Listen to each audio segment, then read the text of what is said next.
robot heads, dangerous blood, and Bing Bong? All these references in the first episode of She-Hulk mean something big. Viewers who are otherwise unfamiliar with She-Hulk may be surprised when Jennifer Walters looks directly at the camera and says, "It's true, I am a Hulk." Longtime Marvel Comics fans, however, will happily recognize She-Hulk breaking the fourth wall to acknowledge she's a fictional character. As head writer Jessica Gao revealed to Total Film, the fourth wall demolishing series Fleabag is a major influence on She-Hulk Attorney at Law. But Jennifer Walters has been having metafictional adventures since John Byrne's sensational She-Hulk #1 hit the stands in 1989. Gao told Variety that Jennifer's rule-breaking irreverence is rooted in Byrne's reinvention of the character. The episode's opening scene sets the tone for the series with even more comic book references. Nikki Ramos, Jennifer's paralegal and best friend, suggests she show a savage look, a nod to Jennifer's very first Marvel Comics series, Savage She-Hulk. Jennifer's rehearsed closing argument for an upcoming case also includes the phrase, "Those with the most power have the most to answer for." That sounds quite similar to Spider-Man's motto. With great power comes great responsibility.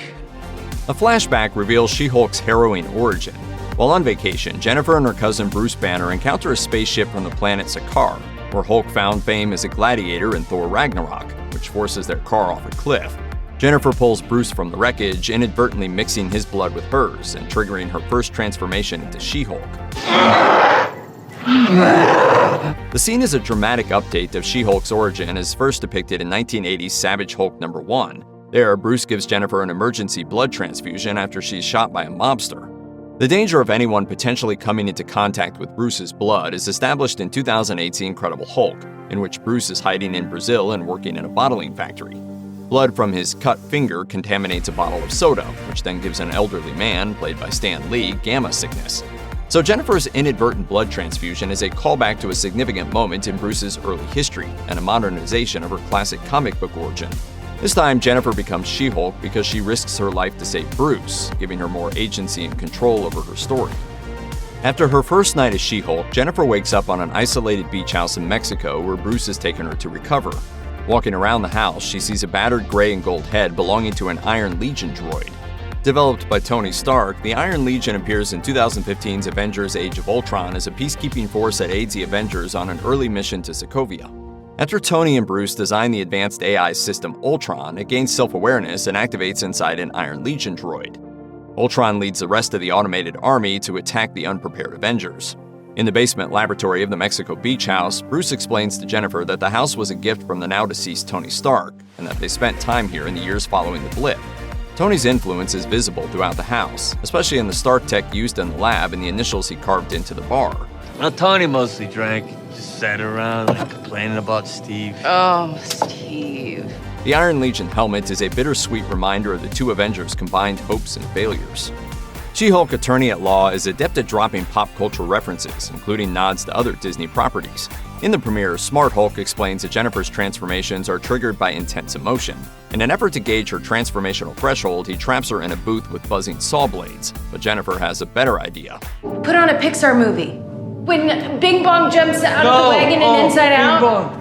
Pixar likely needs no introduction. The animation studio has produced some of the most widely beloved and tear-jerking family films of the last 3 decades. This is a sly bit of corporate synergy. Pixar and Marvel are both owned by Disney, but it also means much more. Inside Out specifically stars Riley, a young girl struggling with a move. She's steered through life by the personified emotions of joy, sadness, disgust, fear, and anger. One of the movie's biggest themes is the danger of allowing one emotion to dominate the others. Something of a particular relevance to the Hulks, whose transformations are triggered by fear and anger. The scene with Bing Bong, Riley's imaginary friend that Jennifer mentions, symbolizes the loss of childhood innocence. Like Riley, Jennifer is adjusting to a significant change in her life, but where She-Hulk is concerned, the growing pains are very literal. The first episode of She-Hulk features a confrontation between cousins Jennifer and Bruce, guaranteed to leave Marvel fans smiling.